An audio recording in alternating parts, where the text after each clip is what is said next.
is enough, and it's time for a change!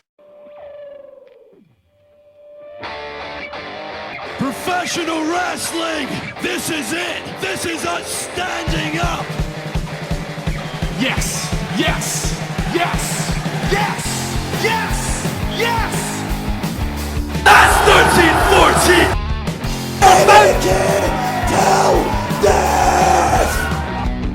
Cena, I am the best in the world. Cause that's the bottom line. Cause Stone Cold said so. Ladies and gentlemen, we are back. That's right, we're back as part of the Wrestling Matters podcast production. We are back for another installment of Wrestling Zone with Michael Larkin. Yes, he's back. Say hello, Michael. How are you, Wrestling Matters podcast fans? Happy to be back, Anthony. Yes, we've got a lot of things to talk about, haven't we? There's a few things that have cropped up as well. Yes, we do. A little bit of rumours, a little bit of brand split, and SmackDown going live in July. Yep. Also, the Cruiserweight tournament as well. We can talk about that. NXT. And yeah, we'll talk TNA as well with the Slammiversary as well. So all of that is to come. But first of all, let's kick off. You might as well talk about it since you brought it up before we went on air. Mm-hmm. And since you've got it, let's talk about it. Slammiversary. Why not? All right, let's do it. Yep. Over to you. Updated. I'm looking forward to it. It's going to be good. I mean, what I will note is the Bromans, Robbie E and Jesse Goddard. This is one of the matches we'll talk first. They're going to be challenging the Decay, Crazy Steve and Abyss, for the Tag Team Championship. And it looks like they have a new manager or trainer, whatever she is, Raquel, who is formerly Gabby from the Tough Enough competition. I mean, last time we saw her, she was with Bobby Lashley as, you know, his pain or pleasure, whatever it was. And now I guess she's like the trainer for the Bromans. Yeah. I think Decay will win that match. If we're going for predictions, I think Decay will win that. I can't see them getting the belts dropped, and I don't know what they could do with Bromans. Well, the question I got to ask you: what do you think about them transitioning from baby faces from heels to baby faces? It seems to work. It does. It seems to work. I don't know if it works 100% from what I've seen with TNA. Would I prefer them as heels? Probably. But if they can get over as baby faces, then more power to them. But I suppose the baby faces now, because let's face it, I don't think they'd be able to compete with Decay if you're talking about heels, because Decay are over as fuck in terms of their heel work. So I don't know if they'll be able to compete with them in that. That's why they're probably baby faces. But yeah, I'd probably go with Decay to retain. They are the tag team champions, aren't they? Decay. Yes, they are the tag. Yeah, I'd have to go for Decay to retain. And is it Gabrielle? Which one? The chick who's with Bromans. The one that's with Bromans is Gabby from Tough Enough, but she's now Raquel. Yeah, she's Raquel now. Is that Eddie's daughter? Or Eddie's relation? No, that's oh god, I know that's Shaw Guerrero. That's a different girl. That's Raquel Diaz from NXT, different girl. Oh, right. That was probably back in the day when she couldn't get over. Yeah, fair enough. Raquel Diaz. Yeah, well, it's funny you mentioned her because she's actually the wife or fiance of Aiden English of the Vaudevillains currently in WWE. Yeah. Yep. Aiden English of the Vaudevillains. Mm-hmm. Mr. Vaudevillain is a Guerrero. Yep. So, hey, more power to them. Power to them, yeah. And the other match is Yeah, what's the next match? The other match. Yeah, the next match that we have here is Jade defends the Knockouts Championship against Sienna, Maria's, enforcer, or whatever you want to call it. I think Jade will win that. That's a Jade hands down on that one. Me too. It's going to be a good match, though. Yeah, I think that needs improving, though, the Knockouts division. They do. Unfortunately. But I see Jade winning this match. That's my prediction. And now we have another women's match here. Gail Kim goes one-on-one with Maria Kanellis. Gail Kim. Yep, me too. Yeah. Maria, sorry, Maria, but you're not in her league. Yeah. You're not in her league. And I think And the thing is, she's been getting so ridiculed, Gail Kim, by her, and she's been attacked by her. I think it's time for Gail Kim to get her just due. Mm-hmm. And even way, if you're talking about wrestling wise, like I said, Gail Kim Maria can't hold a candle to it. Yeah, exactly. I think Maria would be best off as being a manager. As I said, what I call it, to be honest with you, Maria and Mike Bennett should have stayed in Ring of Honor, to be honest with him, still done the Kingdom, but that's just me. Well, speaking of Mike Bennett, we also now have Mike Bennett goes one-on-one again with Ethan Carter III in the rematch, so I'm going with Ethan Carter III. I'll go with EC3 all day, to be honest. Mm-hmm. Like I said, I don't get Mike. I don't get this miracle Mike Bennett, and quite frankly, like I just said then, he should have stayed in Ring of Honor. I mean, I get if it's kind of like a play off the Kingdom, and they're kind of making him like the pro wrestling Jesus. But yeah, I kind of prefer him more in Ring of Honor myself. Yeah, he hasn't quite clicked with me in TNA, to be honest. Yeah. I mean, I like him, but yeah, that's kind of how I'm feeling about it. Yeah. And then we also go ahead. Yeah, he hasn't quite clicked with me, and like I said, Maria's got no business being in a wrestling ring, to be honest with you. Nothing against her, but putting her in the ring with Gail Kim, like you correctly say, she can't hold a candle to Gail Kim. And the thing is with Maria is, I mean, she's not like terrible like some people are, but when she was in WWE, when she was as an interviewer, she was fine, but when she got in the ring, it was kind of bleh. Yeah, like I say, it didn't work for me. Hasn't quite clicked with me, this Mike Bennett thing, but like I say, I'm going with EC3. So, well, then we have the top two matches. We'll go with this one first. Jeff Hardy goes one-on-one with Matt Hardy in a Full Metal Mayhem match. What the fuck is happened to Matt Hardy? The guy gets fucking swanton through the fucking table, from Jeff when Jeff jumps off the balcony, and that crazy swanton I've seen in a while, and then he turns into Willow. Brother Nero. Yeah, it's just whatever. But I'm going with Jeff on that one. Jeff will get his revenge, and Jeff will beat the piss out of him for going into his character. I'll go with you on that. I'm going with Jeff, but I guess I get the whole turning Matt nuts because of his brother's popularity and just his brother getting all the glory and all that, which they've done in WWE before, but this is like to a whole nother level. But yeah, I'm going with Jeff. Yeah, Jeff Hardy will always be the superior Hardy in that team. I don't care what anyone says. Okay, there may be some Matt fans out there listening to this, there may be some Matt fans watching this or whatever the fuck. Jeff Hardy will always go down as the better Hardy, bar none. WWE, TNA, whatever promotion they're in, can try and do this to the point where Matt's better, it ain't going to work. Period. The only other thing that I'll mention with the Hardys out here is, well, out here in the Northeast, in New York, actually in August, I'm looking forward to. Northeast Wrestling's actually putting on a show where Matt Hardy's going against Kurt Angle. It's kind of like a double main event. That match, Matt's going to face Kurt Angle, and Jeff Hardy, for the first time ever, will be taking on Jushin Thunder Liger. Wow. That's going to be good. It will. I'm looking forward to that. Yeah. It's this summer. I'm looking forward to another match in NXT, but we'll get to that later. What's next? We will. Well, we're actually at the main event. Oh. It is the man who stands up for professional wrestling, Drew Galloway, defends the TNA World Heavyweight Championship against Lashley in a match where the match must end via knockout or tap out. I see Galloway winning this. I do, and too. I think he'll make what I call a tap out, to be honest. I see him making Lashley tap out. I don't see him knocking him out.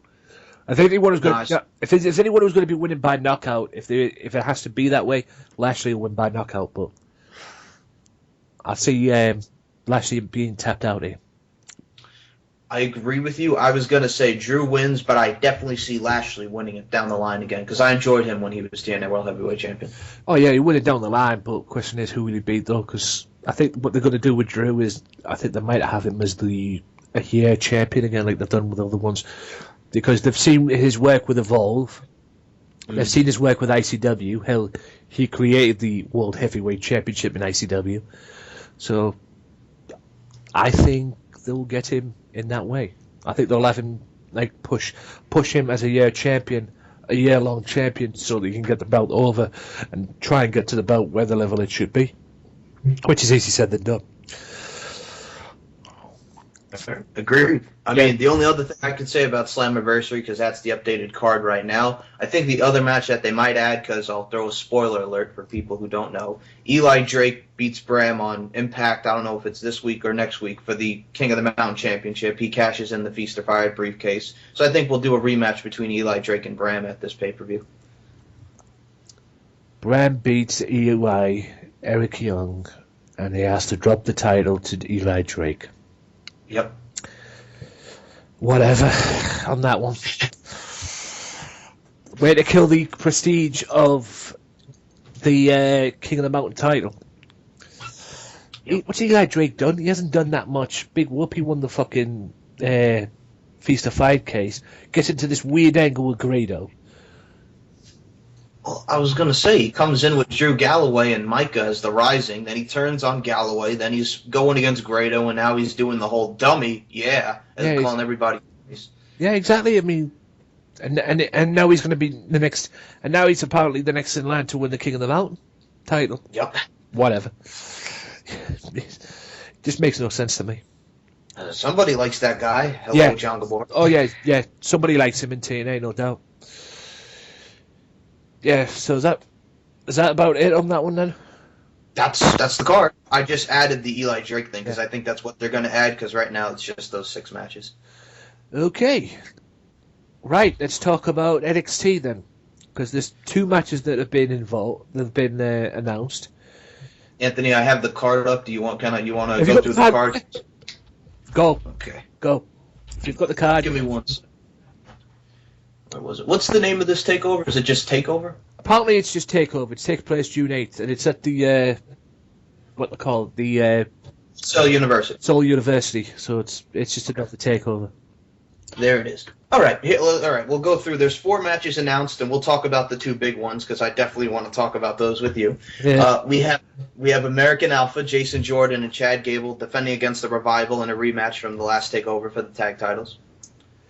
I saw this coming. Like I said, I was just speaking to Billy about this as we record this. I just recorded the new episode of the podcast coming Monday. You're probably hearing it now as this is out. I saw this coming because they're expected a rematch. So I kind of saw this coming. Yeah, and I'm picking Jordan Gable to retain. Yeah, Jordan Gable to retain all day long. And I'm looking forward to it. Those guys killed it last month in Dallas. Yeah. Question is, will they do it again? I think they will, but I don't think they'll steal the show. What do you think about those? Good. I don't think they'll steal the show this time around. They had the potential to steal the show the last time in Dallas, but courtesy of what else is on the card, I don't think they'll be stealing the show in this one.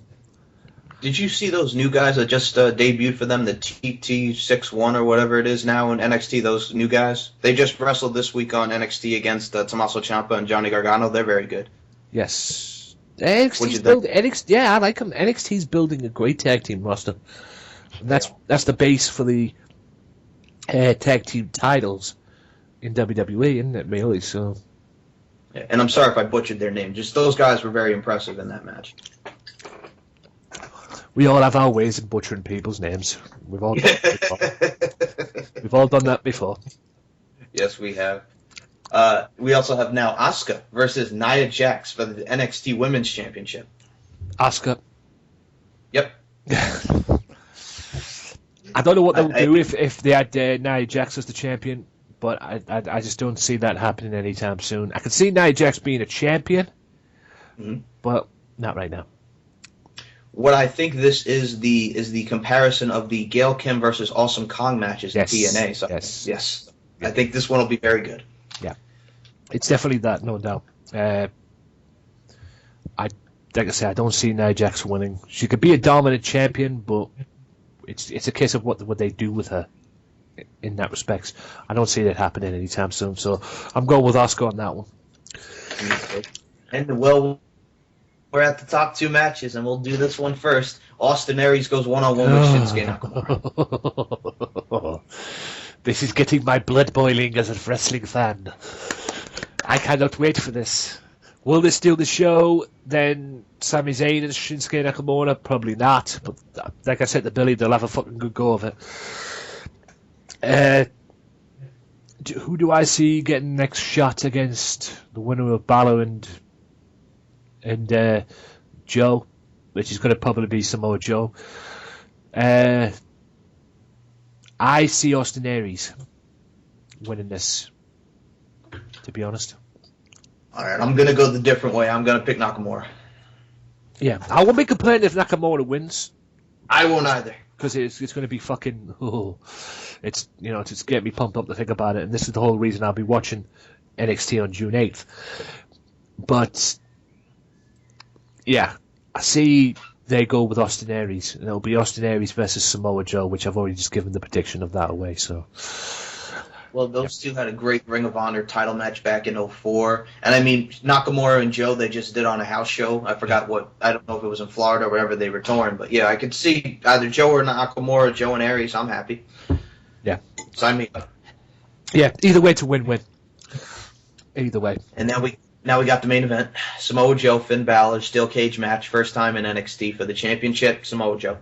Yeah, Samoa Joe for me. This is Finn Balor's goodbye in NXT. And he'll be on the main roster. And from what I'm hearing, he's going to be a heel on the main roster. So, but like I say, this is Finn's goodbye. And yeah, Joe will retain. And like I say, it could be Shinsuke Nakamura versus Joe. It could be Austin Aries versus Joe. Either way to win-win. But I'm going with Joe.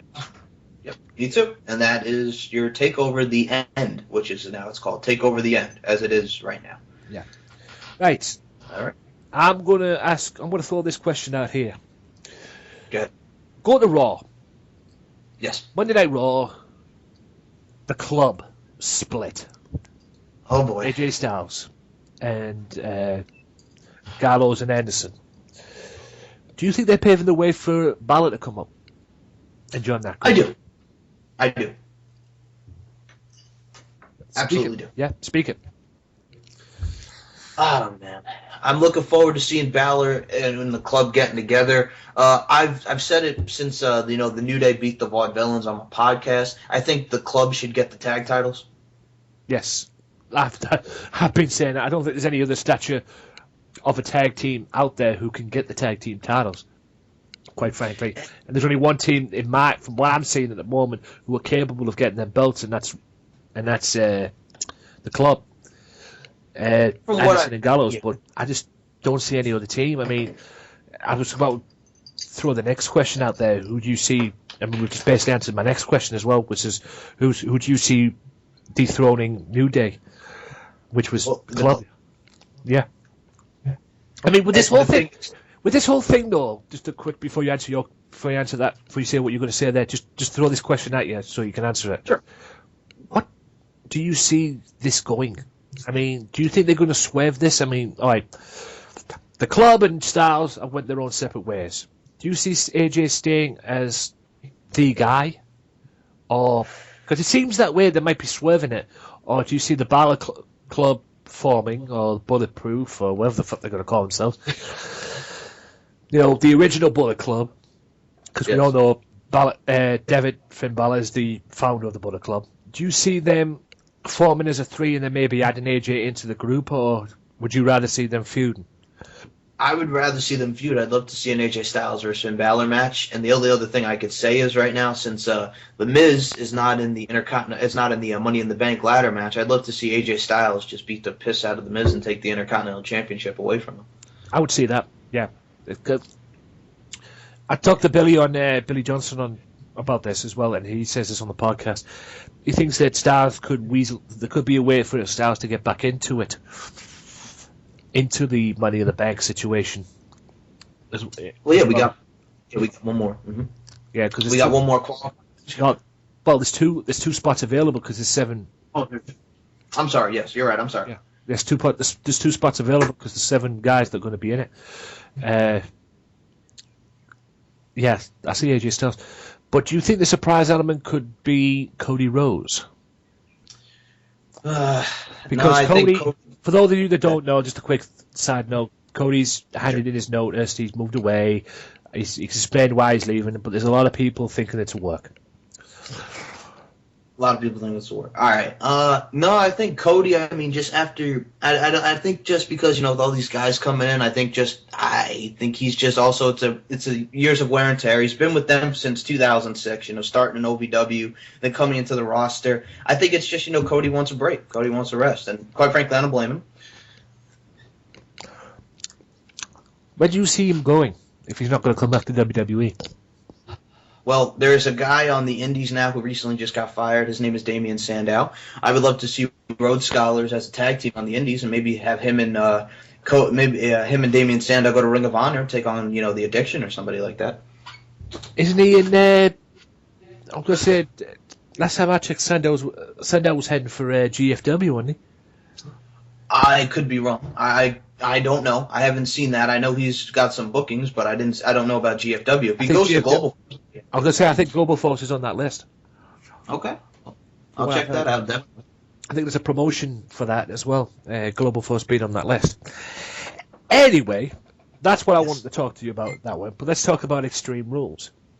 Mm-hmm. We might as well talk about it because I talked about it with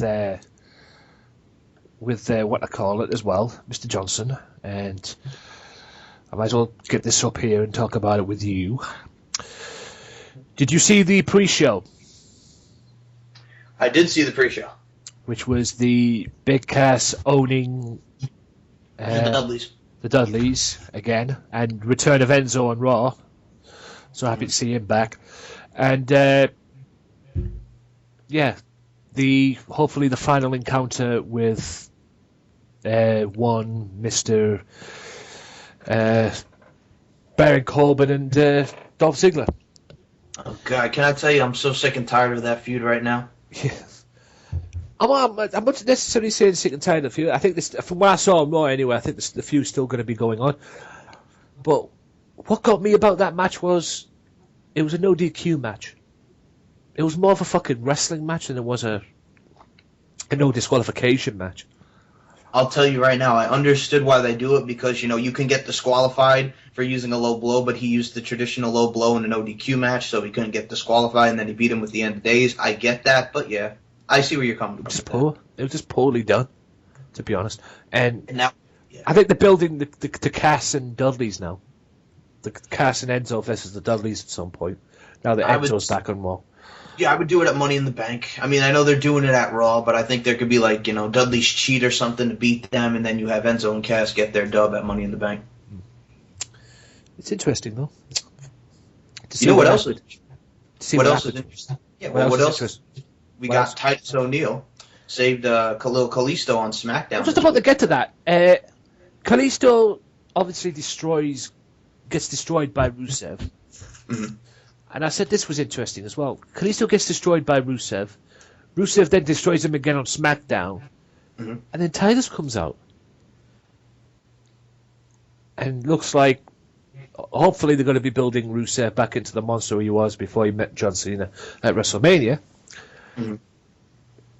But that's an interesting dynamic where O'Neil is going to be facing Rusev at some point for the title. Mm-hmm. Considering the direction Darren Young's gone. What the fuck is that Bob Backlund thing? But where do you see that going with? I mean, do you see them dropping the title to Titus, or?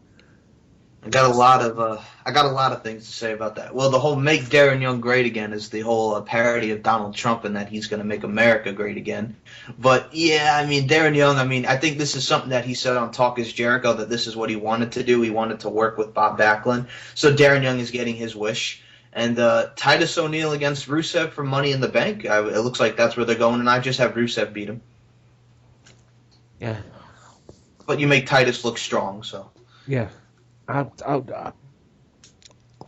don't know. I think there's going to be a shock down the road for that. I just feel there's a shock coming in that. I might be wrong. We mentioned John Cena's coming back Monday, so if they're not going to do like a lot of people were saying, do Cena versus Rusev, if I were them, I'd put John Cena in Money in the Bank. Yeah, maybe. But I think they're more leaning towards Cena and Rusev again. To be honest, maybe that'll be the case for SummerSlam. I'll talk about SummerSlam in a bit because I've had a rumor about SummerSlam. maybe they'll put that for SummerSlam instead. So we'll have to wait and see. I'll tell you, as long as they don't do Tyler Breeze and Fandango or Breezango against Goldust and R-Truth, I'm happy. I'm done with that. Don't get me started on that. We could be here all day. Hold on 1 second, Anthony. Yes. Sorry about that, but yeah, I'm so sick and tired of that. Yeah, that could be the 5 months build into that, and then that's what we get. They lost twice to him. Exactly, they lost. They lost their first match and they lost again. 5 months for that. Whatever. Like I say, we've talked about Kalisto. We've talked about the New Day. We already mentioned the New Day. The New Day retained against the Vaudevillains. We've already talked about that. And who do you see dethroning them? And obviously, we mentioned the Club. And speaking of the Club, what did you think of the Tornado match with the Club and the Usos? I liked it. I thought it was a nice, good brawl, and then the Club needed to win, and I enjoyed it. Yeah, I was glad that they won. That Usos beating the John Cena of the tag team division. And yeah, let's hope they can get the tag title shot against the New Day. Because that's what needs to happen. Right, in my opinion, Good. this is my opinion, the show stealer of the match. Of the night, the show stealer. The match that stole the show. Mm-hmm. Miz, Sami Zayn, Kevin Owens, Cesaro for the Intercontinental Championship. I love that match, and a lot of people say, I can't believe I'm saying that about a Miz match, but yeah, it was a great match. Yeah, I just couldn't believe I put Miz and Incredible match in the same sentence. But yeah, Miz gets away with by the skin of his teeth. Obviously, Miz is not going to be in Money in the Bank. Mm-hmm. What do you see next for Miz in terms of title defenses? Because we already mentioned about the AJ, but unless it's not AJ, where do you see that going now? Because Sami Zayn's not going to get a title shot against Miz because he's in Money in the Bank. So is Kevin Owens. So is Cesaro. So where do you see the Miz going for Money in the Bank should he not be able to defend the title against AJ if that does happen? Ooh. I'm still going with my AJ theory, but if it doesn't happen, I don't know. I think we'll just have to wait and see on that. Be honest with you, I'm going to say I don't know about that. I'm still sticking with my AJ thing, but if that doesn't happen, I'm looking forward to see where they go with it. So, I'm just going to go for the element of surprise. Where did AJ did not win the IWGP Intercontinental Championship, did he? No. He just won the IWGP Championship. Yeah. Or IGWP, whatever Michael Cole called it on that paper. Yeah, don't get me started on that. I remember on that reaction video, I remember feelings clear about that IGWP. Boy, did he have a bad night. Yeah, boy, did he have a bad night in that. Going to the Money in the Bank, do you get this feeling that this is just based on feuds at the moment right now with the five people we've got in there? Because you've got Sami Zayn and Kevin Owens who can't stand one another. Mm-hmm. You've got Cesaro who's basically been feuding with Kevin Owens and Sami Zayn. Dean Ambrose, Chris Jericho. And you've got Dean Ambrose and Chris Jericho. What's your take on that? I mean, I agree with you. I mean, the only one thing I will say is watching that Jericho-Apollo Crews thing. I mean, when Jericho went to do that lion salt, I don't know what the hell happened. I don't know if Apollo was trying to kip up or whatever, but that looked ugly the way he came down. Yeah. Do you see that benefit? Does it benefit that Chris Jericho is actually in that? Does he need to be in this Money in the Bank? I mean, since he's, I guess, looking from the standpoint that he's the one who created it at WrestleMania 21. He was the one who came up with the match. He was in the first one. And I think after this, Chris Jericho is going to go back to being, whatever. But, yeah, the latest guy that they added to the Money in the Bank, I know we got Sami Zayn, Jericho, Ambrose, Owens, Cesaro, and now Alberto Del Rio, who beat Zack Ryder on SmackDown. But, yeah, Alberto's in it. But I don't know. So, I mean, I think Jericho does have a say of being in it. I would have liked to see Apollo Crews in it, but I'm fine with it. Speaking of Kevin Owens, good. There's this thing going around.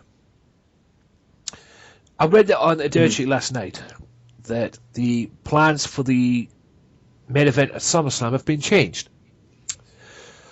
The original rumored plan was Roman Reigns versus John Cena.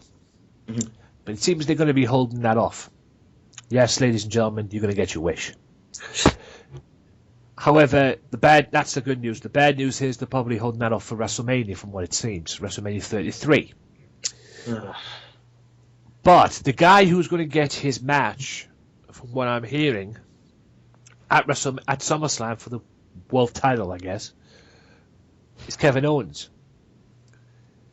Does that tell you something that Kevin Owens may win Money in the Bank? When I was looking at the people who are in it, like I just stated to you, I was saying right now, I'm calling it that Kevin Owens is winning Money in the Bank. I don't know if he'll cash in on Roman like everybody else does, or he'll do like a Rob Van Dam and cash in, like at an event or whatever. But I definitely see Kevin Owens winning the Money in the Bank and getting his shot at the title. Well, apparently, according to betting, Yes, apparently he's the favorite. he is. I'm definitely going with Kevin Owens. Yeah, apparently Kevin's the favorite, so maybe we have to just wait and see. Speaking of Dean Ambrose and Chris Jericho, Yes, what was your take on the very first Asylum match? I liked it. I mean, we had the first ever thumbtacks match since Randy Orton versus Cactus Jack at Backlash 04. We haven't seen a thumbtack bump since then, so but good. It was good. I liked it. Just one part of it. It dragged. It did. With it. It dragged on a little bit, and then there was many people think it was saved by the bump with Chris Jericho taken in the thumbtacks, which in my opinion, I don't know if people might agree with this or not, it looked a lot worse than Randy Orton's did when he took it against Cactus. And I mean, I saw the video where they took it out of him, those 69. Yeah, it was ugly. Yeah, watch my reaction. I did a reaction on it Yep. on my Wrestling Masters channel. Yeah.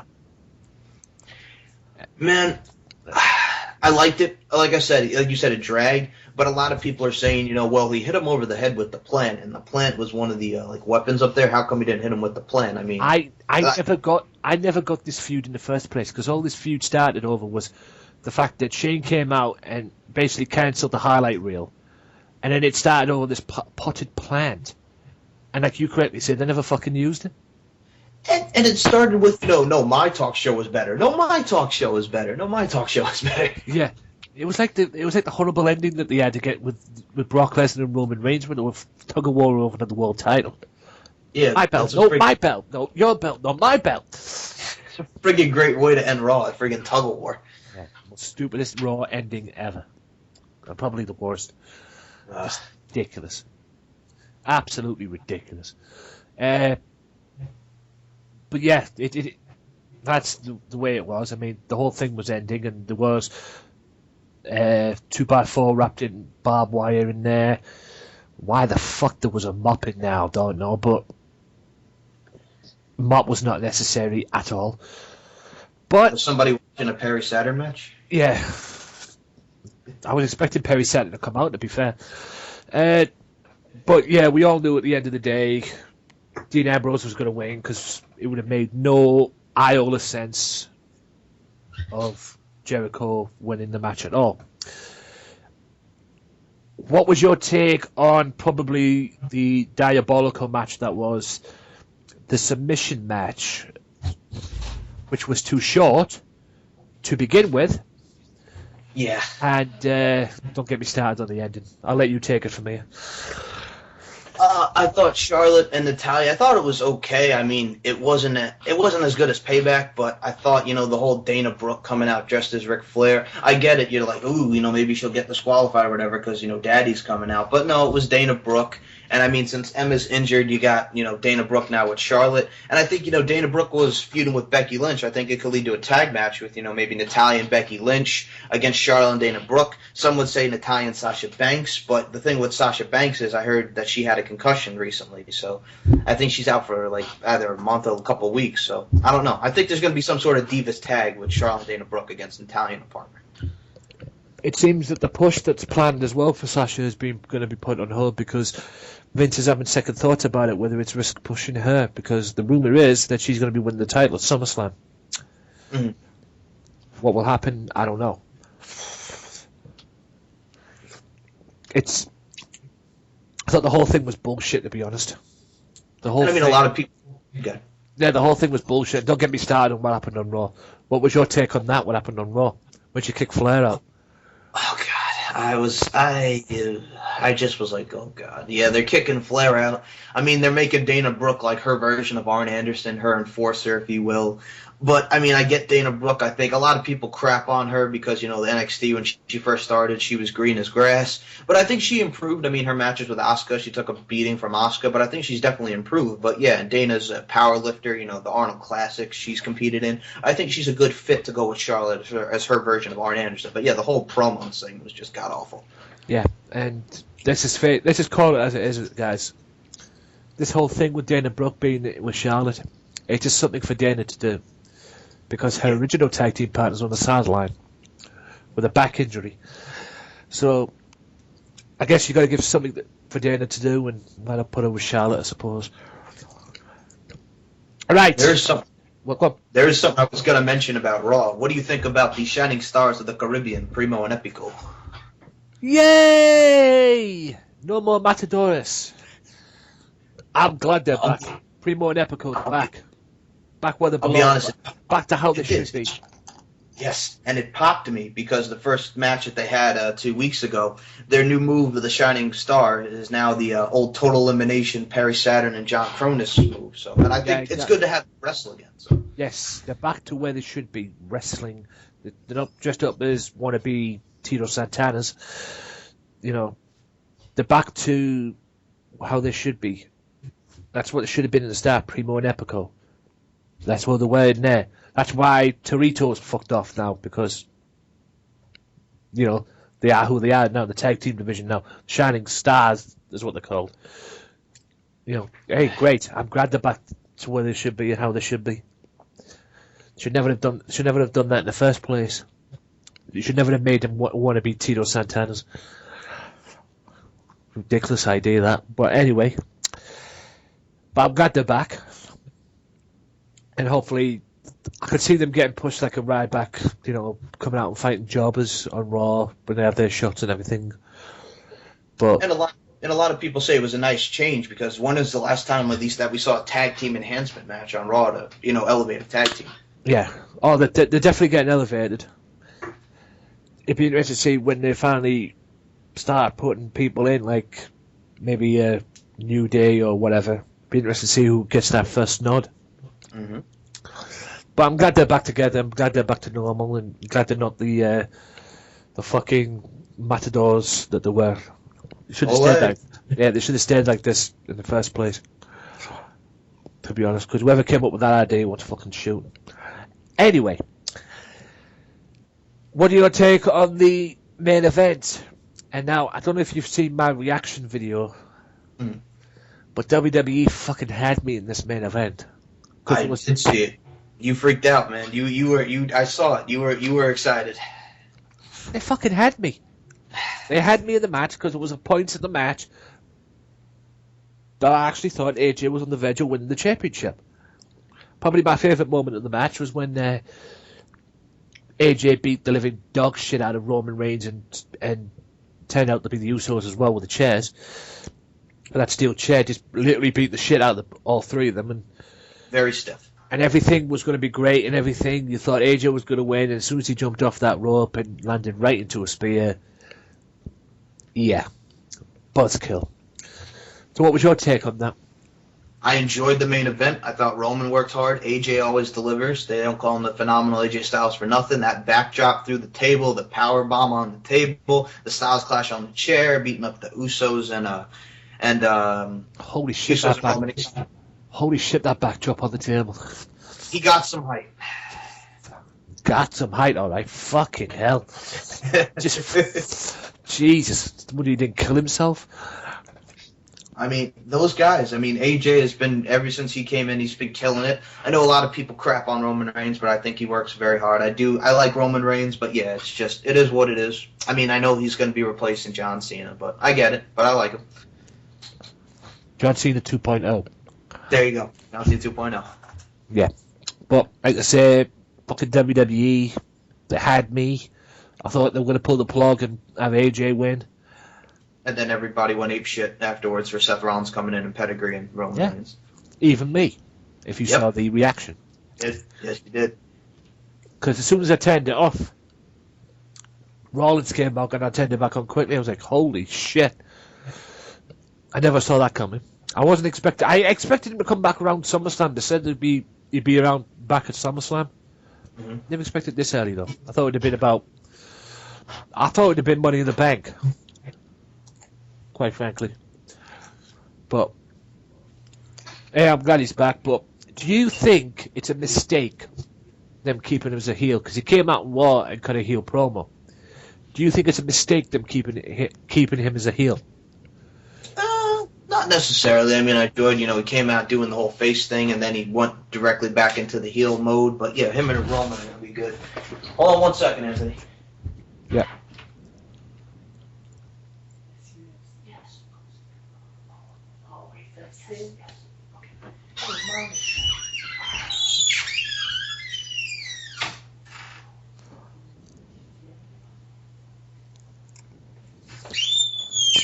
Sorry about that, but yeah, definitely Roman and Seth. I enjoyed the segment on Raw.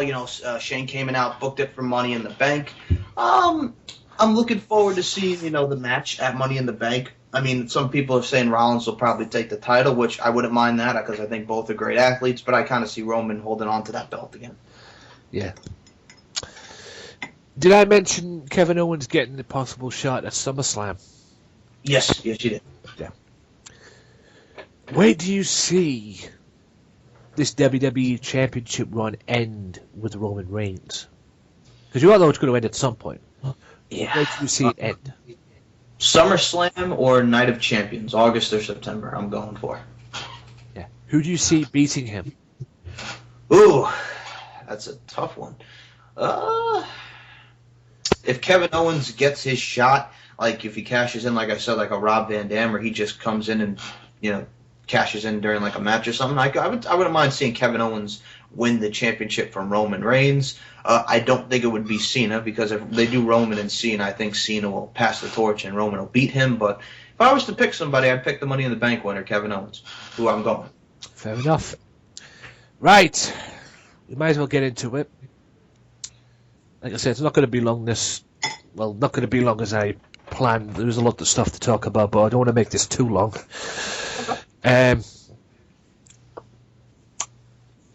Where we're going with this brand split. It was announced this week that the brand split is coming back. Now, also, SmackDown is back in July, and it's going live since it's on the USA Network. But what is your take on the brand split? I think it's going to be good. I mean, they're using it as like, they're distincting the rosters. I mean, I'm looking forward to see who they put on SmackDown. Like, I mean, they did a video like say who could be on SmackDown, who could be on Raw. Like Sasha Banks could be on SmackDown, Bray Wyatt could be on SmackDown, John Cena could be on SmackDown, Roman Reigns could be on Raw. Hell, for NXT, you could put Austin Aries on SmackDown, Shinsuke Nakamura on Raw. I mean, there's a lot of ways that they can go with this. I don't think that they're going to bring the two titles back. I don't think they're going to bring the two tag titles back. I would have, go back and forth. I don't know how you feel, but I think it's going to be good. Well, I said this during the week on my little video that I did. Everybody was talking about it, so I thought I might as well get my 2 cents in. Okay. But I said this during the week. This could be a good opportunity for people who don't get TV time. Yes. This could also be a good opportunity to get the NXT guys over, or girls. Because we all know there's a lot of NXT guys and girls that have failed when they've come onto the main roster and have ended up back at NXT. So this could be a better way for them to get over. Yep. Also, James Belmont on Twitter, I saw this come back. He was talking about them hoping they'd bring the belt back. The World Championship belt back. That World Heavyweight title belt. And having 2 belts again.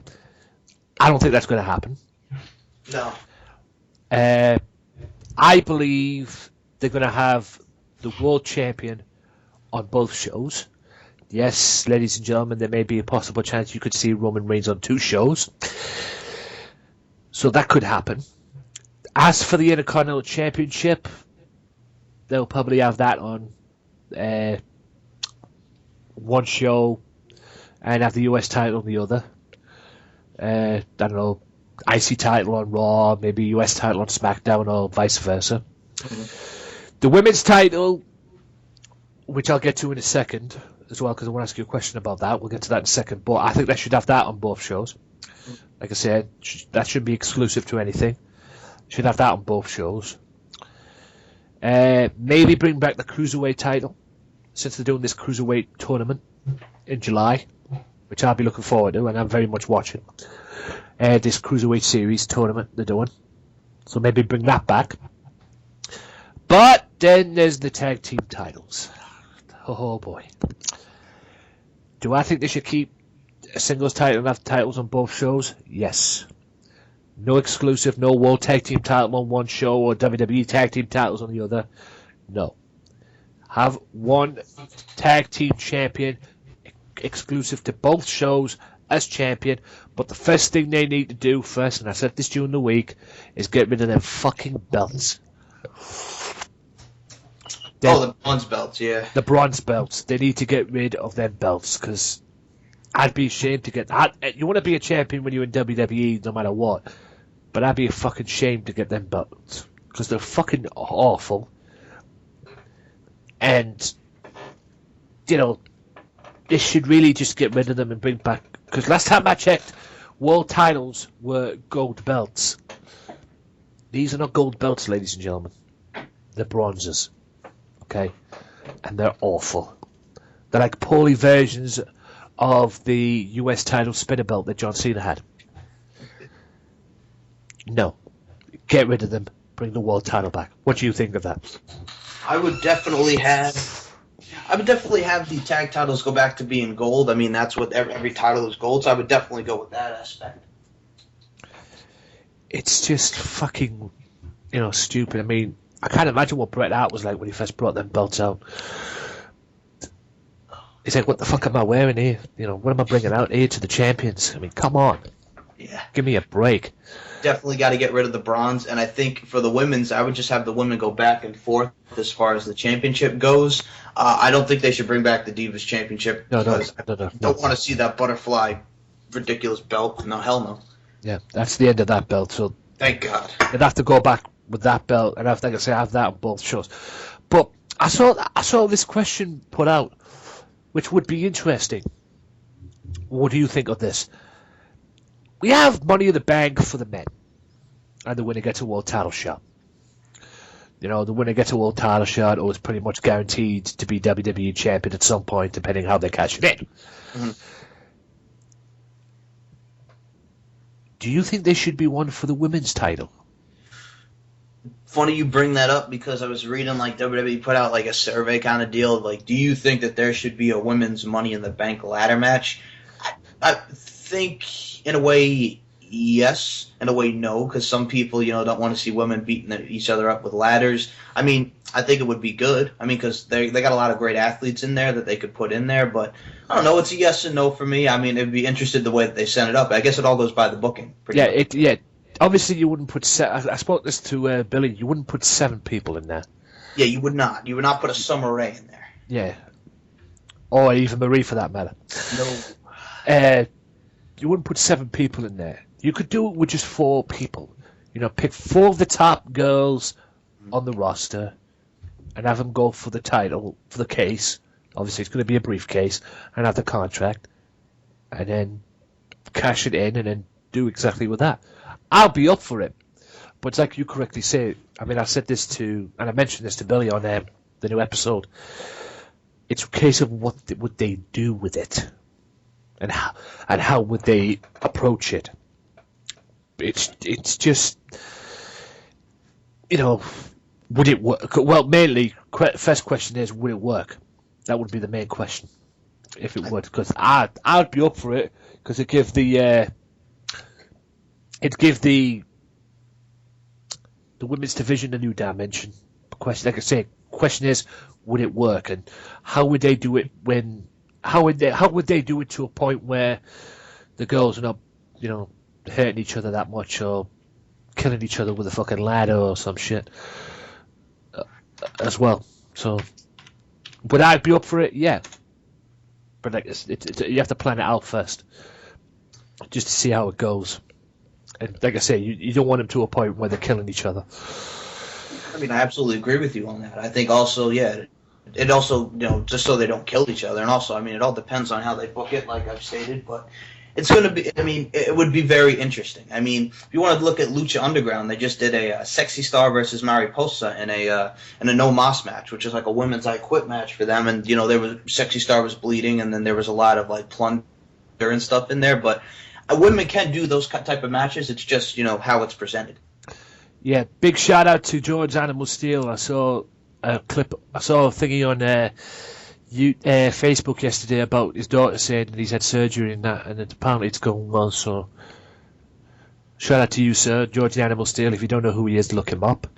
Same here. I'd be big George the Animal Steel. With him and Ricky Steamboat, him being with Ricky Steamboat at WrestleMania 3, very integral part in that match. He's a true Hall of Famer and one of the many legends in the wrestling business. Yeah, I've just seen an article. Oh God, TMZ again, for fuck's sake. That Rob Van Dam is going through a divorce. With Sonya.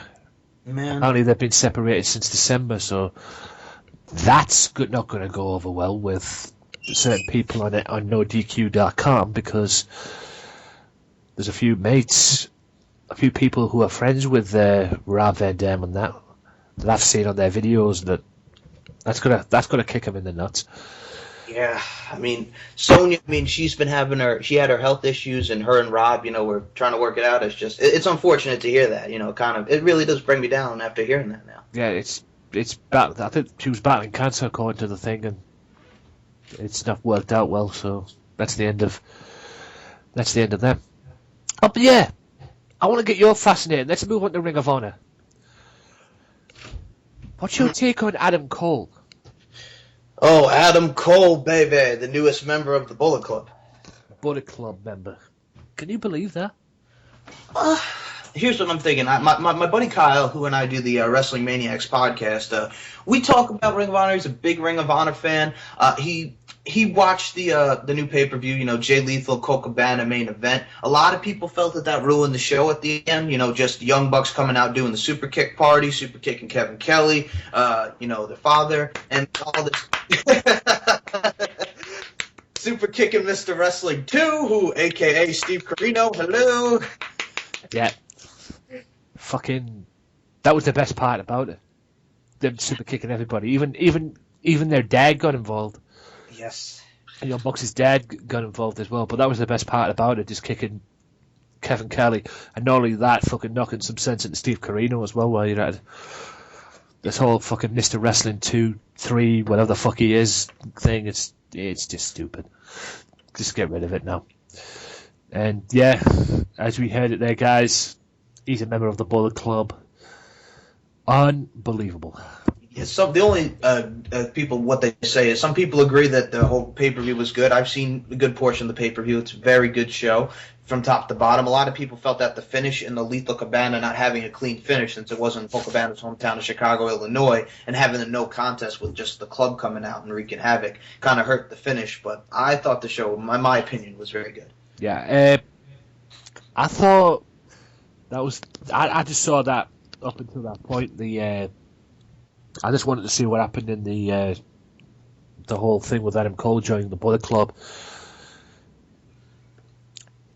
I mean, apparently, from what I heard in the past, Adam Cole was in a group with the Young Bucks in PWG at one point. So it's a perfect fit. But what do you see could benefit out of it? Because obviously he's obviously looking for backup. Because obviously he's made it clear that he wants to be Ring of Honor champion. Mm-hmm. So, is that the perfect backup? Would he get his Ring of Honor World title? I think he would. To be honest with you, I think he would. Adam Cole is the Ring of Honor champion with the Bullet Club. Young Bucks may be getting the IWGP Junior Tag Team Championships back. I mean, perfect fit, in my opinion. Yeah. or even the Ring of Honor Tag Team Championships from the War Machine. I mean, hell, either way, I think Bullet Club will come in with the gold. Yeah, I never thought I'd see the day Adam Cole in a Bullet Club t-shirt. Mm-hmm. He's definitely broke away from the Kingdom now. And like I said, the best part about that ending, don't care what anyone says, was the Young Bucks super kicking freaking Mr. Wrestling, whatever his fucking name is, Steve Too, and Kevin Kelly, yep. Kevin Kelly, and fucking just great. Just really, really good shit. Bailey. Let's talk about Bailey. Let's talk. That pretty much wrapped everything up with the main talking points that I want to. Actually, Anthony, before we get to Bailey, there is. I know you talked about it, but I want to get this out there for your fans. I mean, Kurt Angle's coming to ICW. Oh yeah, I forgot about that. Now you mention it. Yeah, Kurt Angle in ICW. Who never thought you'd hear that? November 20th, ladies and gentlemen. He is coming to ICW to compete on the Fear and Loathing show. That's right. So, if you guys are in Scotland right now that have got your tickets for the Hydro November 20th, holy shit, you're going to be in for a hell of a night. I am very much looking forward to this. Thank God I am a subscriber to the on-demand service. But yes, Kurt Angle in ICW. What did you think of that when you first heard about it? I broke the news on my YouTube channel as well. Just unbelievable. I mean, yeah, I've talked to you about it when it came out. It's going to be very exciting for ICW and their Fear and Loathing. I know Rhino has been on their shows. I mean, a lot of people, Mr. Anderson. It's going to be good. By the way, I just seen the shoot interview with Billy Gunn as well, hosted by Grado. So, wow. So that's on the on-demand service right now. Okay. So be sure to check that out if you're on the on-demand service. Carry on. Okay. Kurt Angle. It's going to be interesting to see who he wrestles. I mean, for real. I'm looking forward to see who he wrestles on the show. BT Gunn. Chris Renfrew. Jimmy Havoc. Should Chris Renfrew be back from fucking what I call it bullshit. Red Lightning, you prick. Maybe Jack Havoc? Yeah, Jimmy Havoc. If he's still around, and he's supposed to be back he's supposed to be back before Fear and Loathing anyway, so I guess that could work. Anthony, just give me 1 second, I'll be right back, okay? Okay. Sorry about that. No worries.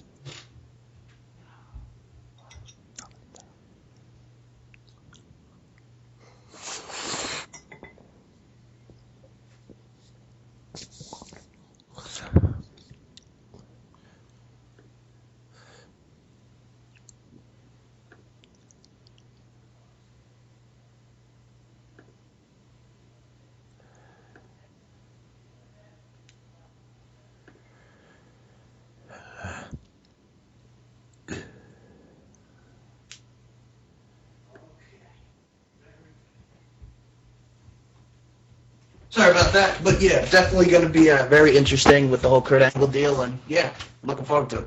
Yep. Like I say, Jimmy Havoc could work. Drew Galloway, would that work for ICW, considering they've already wrestled each other a few times in TNA? Mm-hmm. Who else could be on there? Joe Hendry. Mm-hmm. I mean, he ended up beating Mr. Anderson at some point, which I thought was a mistake, quite frankly. In that respect, Big Star makes his debut and he has to put over Joe Hendry, which is just no. I would have done something different with that, but anyway. You mentioned Grado, how he has the Billy Gunn shoot interview, like you were stating. I gotta ask you about Grado. I mean, what do you think about this whole Grado, Al Snow, Mahabali Shera thing that they got going with TNA? Well, first of all, fuck you, Al Snow. That's what I'm saying on that one. Okay? Al Snow, Jesus fucking Christ. This guy has a huge problem with Grado. It's been well documented. He's had a huge problem with him ever since Teenage Boot Camp. This whole angle they did on that show and whatever. Don't get me started on Mahalby Shearer because I've already told you he's a fucking idiot. And I don't know what the hell Al Snow's problem is. He seems to have a problem. What it is, I don't know, and I can't figure it out. But I mean, this is the same guy that said that Andre the Giant and Hulk Hogan was the best match of the WrestleMania 3 card. Nope. How about Savage and Steamboat? Exactly, you fucking tool. Granted, it was the best draw. Yes. Because that show was built around it, but no. I was about to say that. I mean, a lot of people even say, Hogan Andre, 93,000, et cetera, people. But the match, that was the show stealer. Don't get me wrong, Hogan and Andre was the draw, but Savage and Steamboat was the match. Exactly. Anyone with a brain could see that. Mm-hmm. Obviously not Al Snow. And don't get me wrong, Al Snow's a legend, but sometimes he's a tool. And I wouldn't want to go to his freaking school that he has now over in the UK. Yep. I don't know what the fuck. He teaches the wrestlers in there and everything, fundamentals and everything. And at the end of the day, he's still living in the past, from what it seems. He still thinks wrestling is what it is, but back in the day. And in a way, to a point, it still is. But times have changed. Cassidy. Leaf Cassidy, yes. Him and Marty Jannetty as the New Rockers. About one of many ways of them trying to get over in WWE, which failed. Which ultimately ended up in ECW. With Head. With the Head, quite frankly. Not me, the mannequin Head. Okay? And that's how we got over in WWE and then ended up getting over in ECW. Should have stayed in ECW, quite frankly, but ECW was ECW. But yeah, and like I said, don't get me started on Mahalo Bashir. He's a fucking idiot. I mean, the guy who I talked to, James Beaumont, flat out can't stand Grado. In a way, I've always said Grado's better than ICW. He was. And he still is to this very day. Yes. No matter what happened, no matter what people say, Grado is a lot better in ICW than he is in TNA. That is very true. But when it comes to pick of the worst, Mahalo Bashir is a complete fucking tool. Yeah, that guy is terrible. He is terrible. Absolutely terrible. And I think that when they did he was discovered with Kurt Angle and all them because they did a tour of India, and Kurt Angle was the one who was like, give this guy a shot. Yeah. Ugh. It seemed good on paper at first. I don't know if it's Shearer's fault or maybe whether it's Shearer's fault or not, or maybe he's just fucking maybe he's wanted to maybe they booked him a different way. I don't know. It's probably not his fault at the end of the day, but whoever's booking him or whoever's got in his head, he needs to fucking clip them and get him away quick. And the thing is, going back to Al Snow, Anthony, I mean, he's been trying to carry Mahalo Bashir and give him good matches, but I'm just I'm still not feeling it. Yeah, I'm not feeling Al Snow, to be honest with you. Yeah. I don't know what planet he's on half the time. And he's a far shell from what he used to be, that I can tell you. And before we get to Bailey, I gotta ask, what do you think about these network shows that we have now? We got the Edge and Christian show. They just did the Tell Out podcast with Shane McMahon, Camp WWE. What do you think about those? I love that podcast with Shane McMahon. It was very good.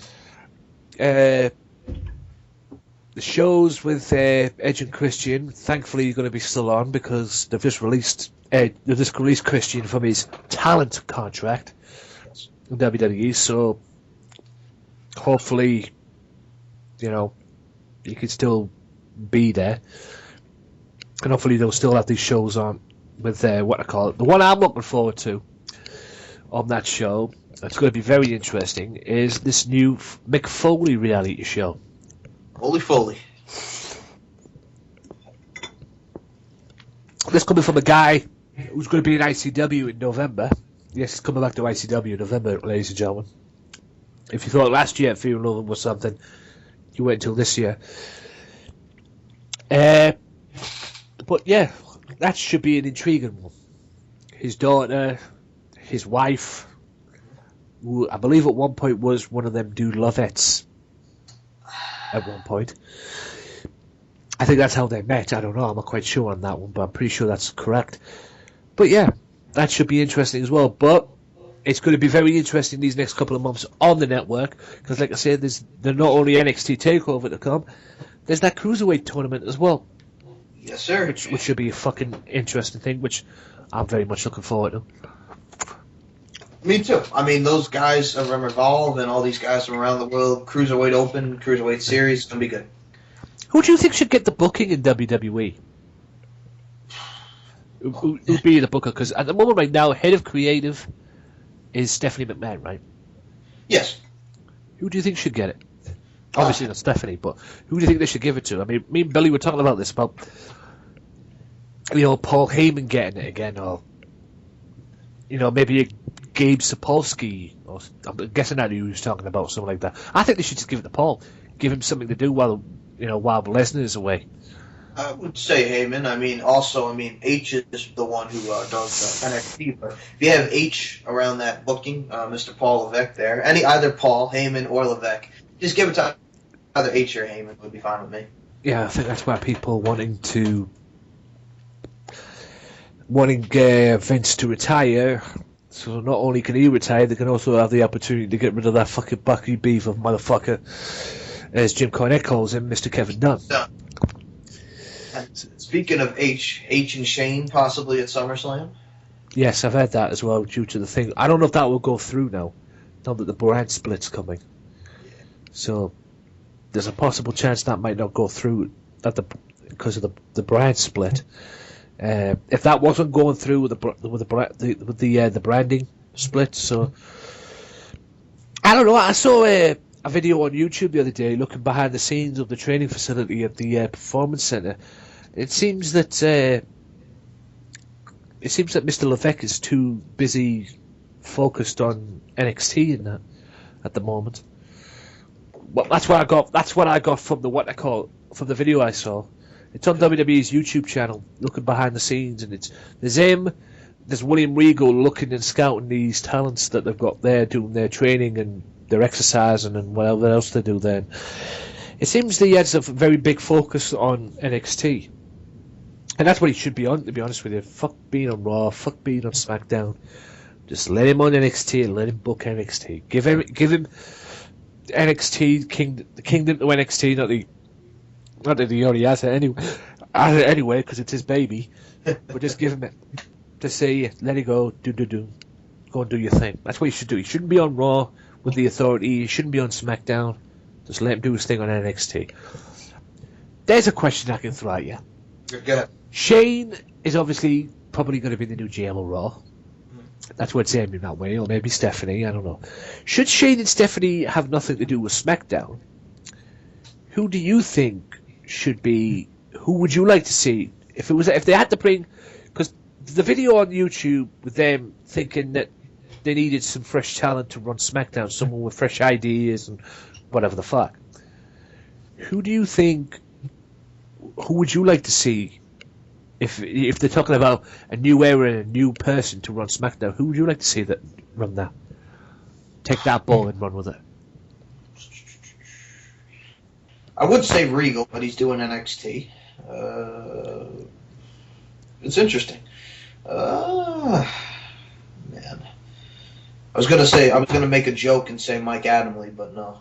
I would quit my life if he could. No, man, I don't know. I'll be honest. I'll be very interested to see what they would do if they would go with that booking. But yeah, as a joke, I would say Mike Adamle. But no, man, I don't know. I have no idea. I'll go like I said previous on one of my answers. I would say I would like to see an element of surprise there if they don't have anyone as the general manager of SmackDown. But if they don't do anything more with Regal with NXT and they put. Who would you like to see? If they did put Regal on SmackDown, who would you like to see as a new NXT or maybe a future NXT general manager? That's an interesting question. I was just going to say, if you want to move somebody out of the commentary position, even though he's so good, Mauro Ranallo just has that mind for wrestling and MMA. He just has that mind for anything. I'm just having anything more Ranallo even. That's because you got. Maybe they could put him as the GM of SmackDown. He would He'd be awesome. I mean, Mauro Ranallo is probably one of the best guys that they have on hand as far as, from a wrestling mind standpoint, as far as a commentary standpoint. I mean, just very high on Mauro Ranallo. I was just to say, but maybe they see him more as an announcer. That's what I'm saying.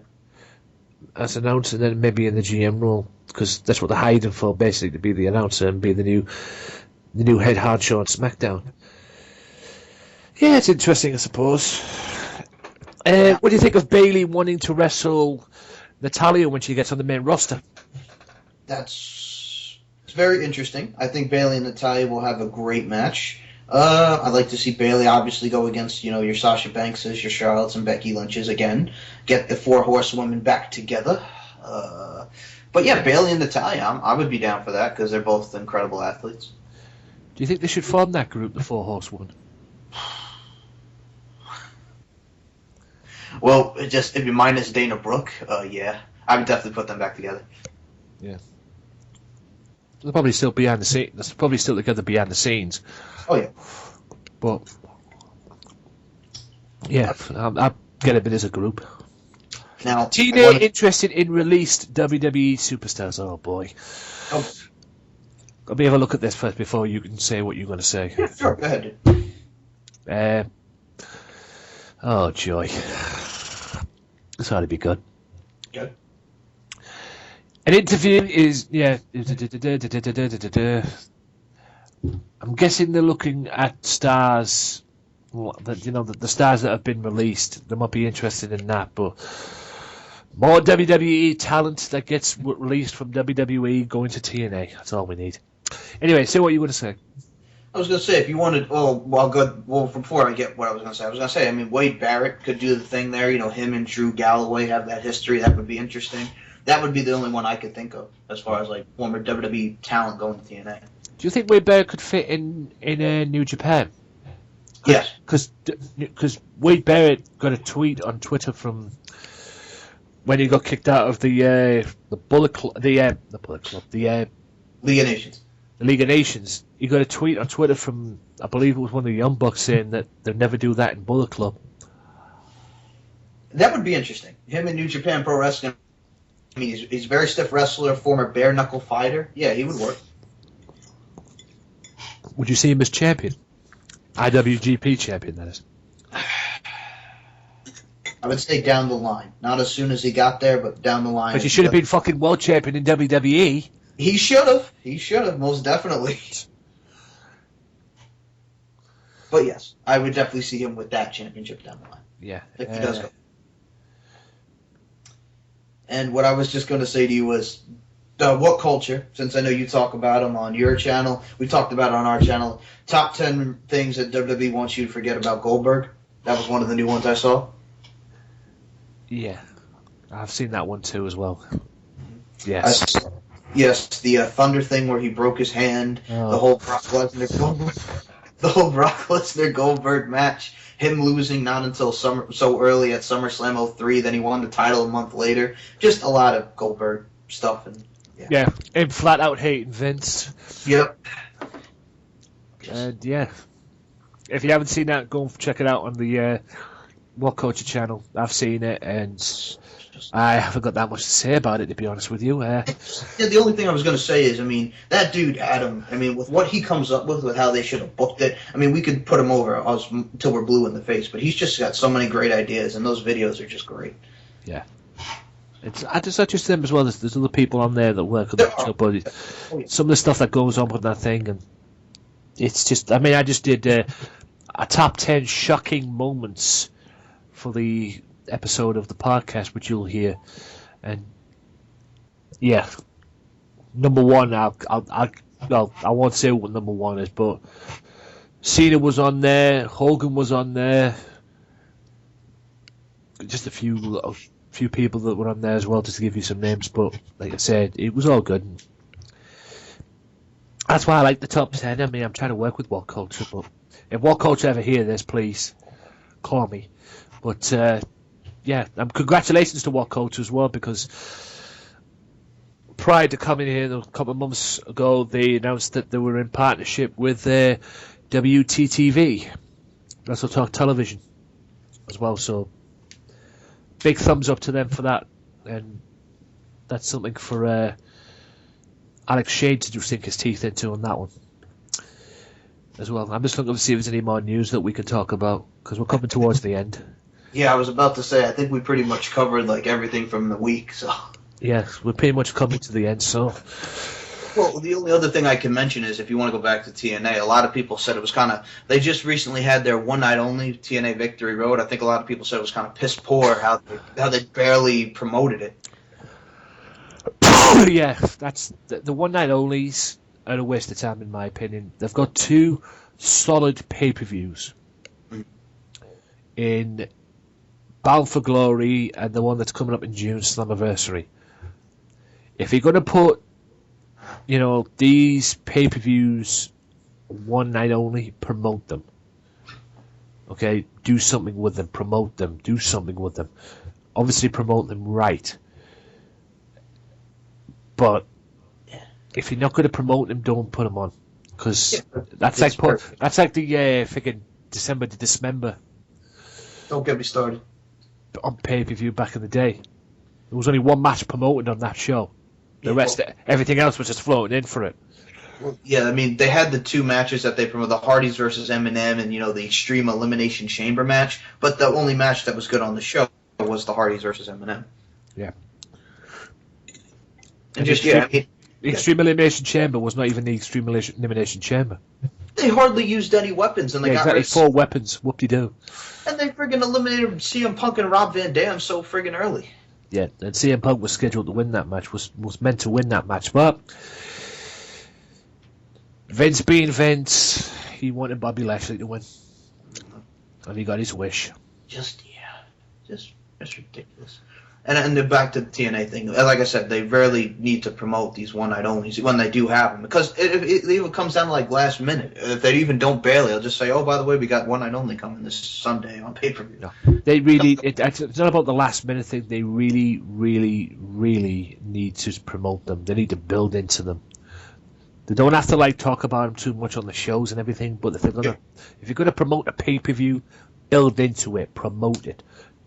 Do... all that stuff, that you do if you're going to build up towards Slammiversary, you're going to build up towards a Bound for Glory, because the people are not going to take any notice of it. And people are not going to take any notice of it at all if they're not going to promote it right. And I mean, I think we both can agree as wrestling fans, it's what's frustrating about being a wrestling fan, because just with all this crap that they do, it's just I mean, you want to see these companies succeed. It's just, at the end of the day, it's just pisses me off. Oh, excuse me. Yeah. Yeah, it's what's frustrating about TNA as well, to be honest. Just completely frustrating. Anthony, you got anything else? I've got nothing else. Have you got anything you want to throw at me? Well, I think we pretty much covered TakeOver, the pay-per-views, and all the news. I think that was pretty much all I wanted to say was, just come on, TNA, get it together. Yeah. Well, there you have it, ladies and gentlemen. That about wraps it up for another episode of Wrestling Zone with Michael Larkin. Say your piece. Where can they find you? All right. Guys, you can check me out, facebook.com/SNM Show Podcast. Give us a like. Same with the facebook.com/SNM Show Fan Central. We'll interact with you. We'll, tell us what you think. And Twitter, @SM Show 1. Twitter also at MCL92. I'll interact with you either way. My MCL92 is more my personal one, and SM Show 1 is where I put the show and, the links and all that good stuff. SoundCloud.com/MCLarkin92. And if you want to check me out on Instagram, it's Larkin_92. And there you have it, guys. That about wraps it up for another episode. He'll be back on this show very, very soon. This will be going up on the podcast, not this coming week. This will go up. Just let me check here. This will be going up on the podcast. If you're hearing this, you're probably hearing this now, but this will be going up on the podcast on June 6th. This will be going up starting June 6th. And the last thing I think I'll throw in, Anthony, is to his fans as well, Wrestling Matters Podcast. It's always a joy coming on here. I'll first say that. It's always a pleasure talking wrestling with you. And I look forward to having you back on for Wrestling Unleashed on my channel as well. I will be in touch with you about that. Yeah, be in touch with me about that, and I'll be back on there as well very, very soon, doing my best Jim Cornette impersonation. Yep.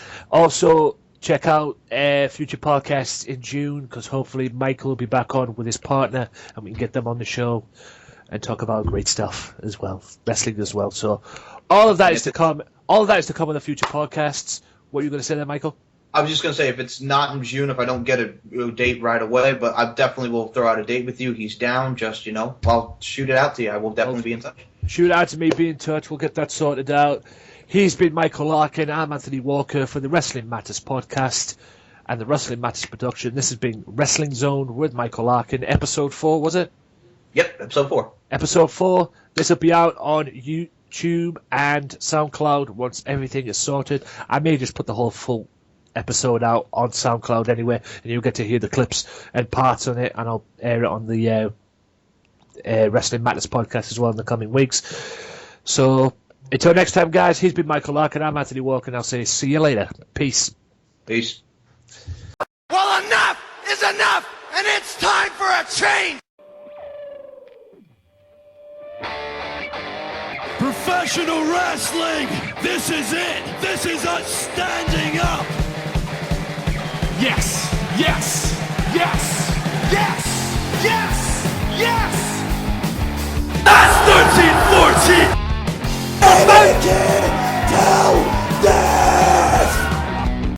Dina, I am the best in the world. Cause that's the bottom line. Cause Stone Cold said so.